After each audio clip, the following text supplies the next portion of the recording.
आप सुन रहे हैं खास ऑडियो सीरीज शांतिवीर, कहानी भारतीय सेना के एक नायाब योद्धा की।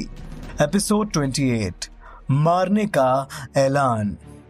कर्नल रामलाल पांडे, जो ऑफिसर नाइल्स के पास खड़े होकर मॉल के सामने वाले दरवाजे पर होने वाली सारी प्रतिक्रिया को अपने फोन के कैमरे में कैद कर रहे थे, उन्हें भी समझ में नहीं आ रहा था कि जिस जगह धमाका हुआ है उस जगह पर अपने कैमरे को फोकस करें या फिर फोन के कैमरे का फोकस समुद्र में उफान मारती हुई लहरों की तरह सामने से उनकी तरफ आती हुई भीड़ पर ही फोकस बनाए रखें।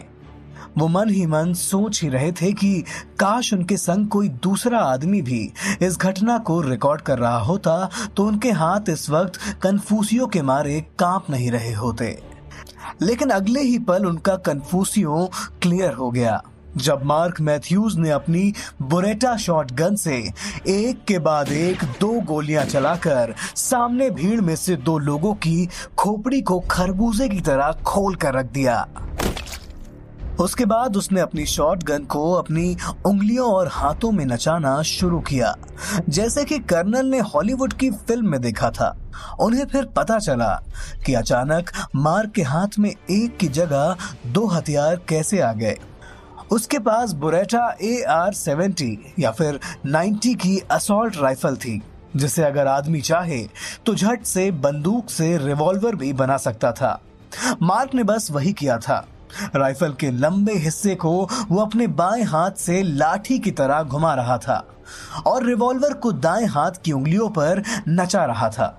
फिर उसने फट से दोनों हाथ एक साथ किए और बंदूक के दोनों हिस्सों को फिर से जोड़कर 2 गोलियां और दाग दी। भागते हुए भीड़ में से 2 लोग और भागना बंद कर वहीं ढेर हो गए। विनाश का अवतार बना मार्क मैथ्यूज अपने हर शिकार के ढेर होने पर ठहाके मारकर खुद को दाद दे रहा था। बड़ा ही भयावह दृश्य था वो जो कर्नल पांडे इस वक्त कैमरे में कैद करके अपनी टीम तक लाइव टेलीकास्ट कर रहे थे। कप्तान वीरेंद्र प्रताप भी अपने फोन के कैमरे से मार्क मैथ्यूज की कारस्तानी को गौर से देख रहे थे। मार्क मैथ्यूज ने फिर से अपनी असॉल्ट राइफल से करतब दिखाना शुरू किया और चिल्लाकर नाइल्स से बोला, अबे ओए भाड़े के पुलिस चीफ, अब तेरे भाड़े के टटपुंजियों की बारी है। उसने फिर से अपनी असॉल्ट राइफल को बिजली की रफ्तार से जोड़ा और एक के बाद एक निशाना लगाना शुरू किया।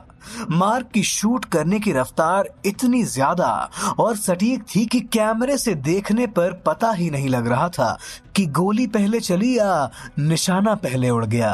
कप्तान वीरेंद्र प्रताप ने फिर गौर किया कि इस बार वो अपने टारगेट्स की जान नहीं ले रहा था। वो उन्हें ऐसी ऐसी जगह पर गोली मार रहा था जिससे कि वो जीवन भर अपंग बनकर जिए, ऐसी जिंदगी जीने पर मजबूर हो जाएं जहां वो हर पल खुदा से मौत की भीख मांगे, क्योंकि इस बार उसके टारगेट्स क्राउन प्रिंस सिटी शहर के पुलिस वाले थे। इस तरह से उन पुलिस वालों को गोली मारकर वो शहर के पुलिस महकमे को अपंग बना देने का संदेश दे रहा था। वो उन्हें ये भी जता दे रहा था कि आगे से वो उसके रास्ते को काटने की कोशिश ना करें। जमीन पर पड़े पुलिस वालों में से किसी का कंधा उखड़ चुका था तो किसी का घुटना, किसी की कमर में रीढ़ की हड्डी तो किसी का टखना। सब के सब बेचारे जमीन पर पड़े दर्द के मारे मरे जा रहे थे, लेकिन उनमें से कोई भी मरने वाला नहीं था। उनको इस तरह लाचार जमीन पर पड़े पड़े तड़पते देखकर तो ऐसा ही महसूस हो रहा था कि जिन लोगों को मार्क मैथ्यूज ने मार गिराया था वो सच में खुशनसीब थे। Fast gun devil king mark ने अपना जलवा दिखाकर आखिरकार दुनिया को जता ही दिया कि उसे ये नाम क्यों दिया गया था। मॉल के अंदर दरवाजे के पास ऑफिसर टाइसन जमीन पर लेटा अपने सर को अपने बड़े बड़े हाथों से कवर करके ग्रेनेड के फटने का इंतजार कर रहा था।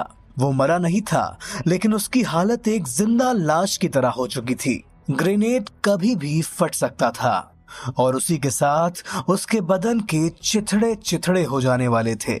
डर के मारे वो अपने भीमकाय शरीर का सारा जोर लगाकर जमीन से चिपक जाने की कोशिश कर रहा था। बम तो नहीं फट रहा था, लेकिन उसकी पूरी तरह से फट चुकी थी। वो बुरी तरह से डर के मारे कांप रहा था, उस बेमुरव्वत मौत के इंतजार में जो उस धमाके के साथ उसको अपने आगोश में लेने वाली थी। उसने आज जाना था कि मौत का इंतजार करना मौत आने से ज्यादा खौफनाक होता है। ऑफिसर हैगन अपना भारी भरकम शरीर लेकर टायसन से जितना दूर हो सके उतना दूर जाने की कोशिश कर रहा था। उसने भी अपना सर अपने हाथों से ढक रखा था, लेकिन ये नहीं पता कि उसने ऐसा डर के मारे किया था या फिर शर्म के मारे। अपने साथी को ना बचाने की कोशिश की शर्म के मारे। ये पूरा वाक्य कैमरे में दिखाई दे रहा था।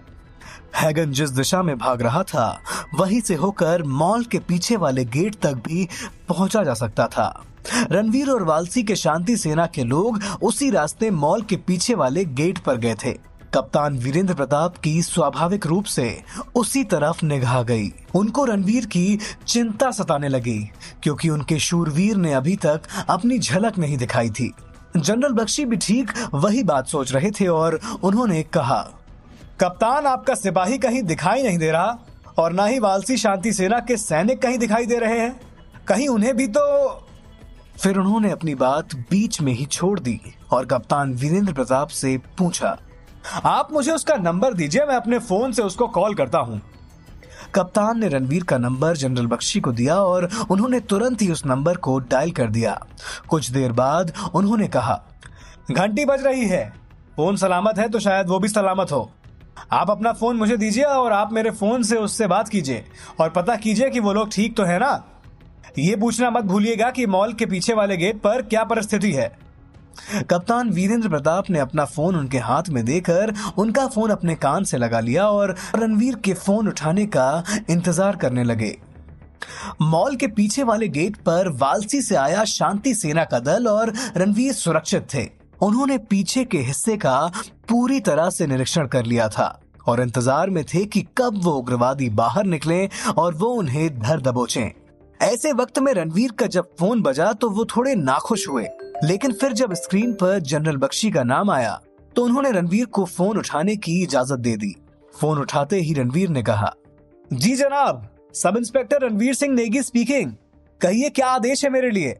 दूसरी तरफ से कप्तान वीरेंद्र प्रताप ने जवाब दिया, नेगी जनरल बख्शी नहीं, मैं बोल रहा हूँ। तुम लोग ठीक तो हो ना? रणवीर ने जवाब दिया, ओ सर, अब मैं समझा, कोई बात नहीं, कहिए सर क्या आदेश है। कप्तान वीरेंद्र प्रताप ने फिर रणवीर को सामने दरवाजे पर हुई घटना का पूरा विवरण दिया। उसके बाद कहा, नेगी ये लोग बहुत खतरनाक है।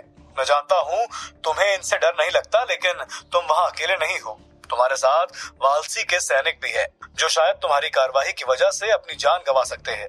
हम ये बात भी नहीं जानते कि उनके पास अभी भी और कितने हॉस्टेजेस कब्जे में हैं। तो मेरी बात को फिर से याद दिलाना चाहूंगा, तुम्हारा ये ऑपरेशन लोगों को बचाने का है, लोगों को खत्म करने का नहीं। रणवीर ने कहा, सर मुझे याद है, लेकिन अगर लोगों को बचाने के लिए मुझे लोगों को मारना पड़ा तो? कप्तान वीरेंद्र प्रताप सिंह कहते हैं, ये डिसीजन मैं तुम पर छोड़ता हूँ। You are the eyes on the ground. तुम मौका वारदात पर हो, इसलिए वो डिसीजन तुम मुझसे बेहतर ले सकते हो।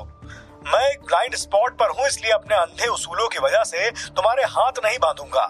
जितने लोग बचा सकते हो बचा लेना और सही सलामत मेरे पास वापस लौट आना। I want to see you back alive soldier. Ranveer कहता है, मुझे पता है सर, आप मेरी चिंता मत कीजिए, मैं काम खत्म होते ही आपकी नजरों के सामने पहुंच जाऊंगा। अब रखता हूँ, ज्यादा देर बात करना सही नहीं होगा सर। रणवीर ने यह कहकर फोन काट दिया। कप्तान वीरेंद्र प्रताप सिंह ने गहरी सांस लेकर फोन जनरल बख्शी को दिया और कहा, he is all right sir, आपका फोन देने के लिए धन्यवाद। कप्तान वीरेंद्र प्रताप सिंह ने फिर से अपने कैमरे पर आ रहे विजुअल्स को देखना शुरू किया और पूछा, ये क्या चल रहा है, कुछ नया बखेड़ा तो नहीं खड़ा हो गया? जनरल बख्शी ने जवाब दिया, यहाँ तो अभी कुछ पल से शांति है, लेकिन मुझे लगता है कुछ नया बखेड़ा खड़ा होने जा रहा है।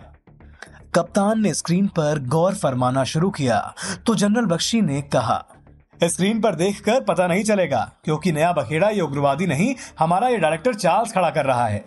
कप्तान ने गौर फरमाया तो पता चला कि चार्ल्स आसपास कहीं नहीं था। उन्होंने मुड़कर देखा तो पाया कि वो उनसे कुछ दूर खड़ा किसी से फोन पर बात कर रहा है।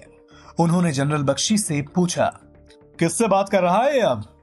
जनरल बख्शी ने कहा, पता नहीं, लेकिन मेरा उस पर से विश्वास पूरी तरह से उठ चुका है। मैं देख चुका हूं इन परिस्थिति में भी उसका घमंड हार मानने को तैयार नहीं है। इस घमंड की वजह से उसका लिया हुआ हर कदम मासूम लोगों की जान को खतरे में ही डालने वाला है। कप्तान वीरेंद्र प्रताप जैसे ही फोन करने को मुड़े थे, वैसे ही चार्ल्स भी वहां से उठकर दूर चला गया था। इधर रणवीर और कप्तान वीरेंद्र प्रताप की बात होना शुरू हुई तो उधर उसने वालसी के शांति सेना के दल के लीडर को फोन लगा दिया। चार्ल्स ने भी वालसी सेना के दल को सामने वाले गेट पर हुई घटना के बारे में बताया, लेकिन फिर उसने उस लीडर से कहा, सामने वाली टीम से ये काम नहीं हो पाया। अब इन आतंकवादियों को खत्म करने का काम आपके जिम्मे है। मेक श्योर कि उनमें से एक भी बच के निकल कर ना जाने पाए। वालसी सेना के उस दल के लीडर ने कहा, अगर वो लोग इस तरफ से बाहर निकले तो बच के नहीं जा पाएंगे सर। आपने मेरी बात शायद ढंग से नहीं सुनी मेजर। अब ये ऑपरेशन सिर्फ आपकी जिम्मेदारी है। वो बाहर आए या आप अंदर जाएं, नतीजा मुझे वही मिलना चाहिए जो मैंने आपसे अभी कहा। मेक श्योर उनमें से कोई भी जिंदा बचकर निकल कर ना जाने पाए। Am I clear officer? दूसरी तरफ से कुछ पल खामोशी के बाद हल्के से आवाज आई, यस सर, वैसा ही होगा जैसा आप चाह रहे हैं।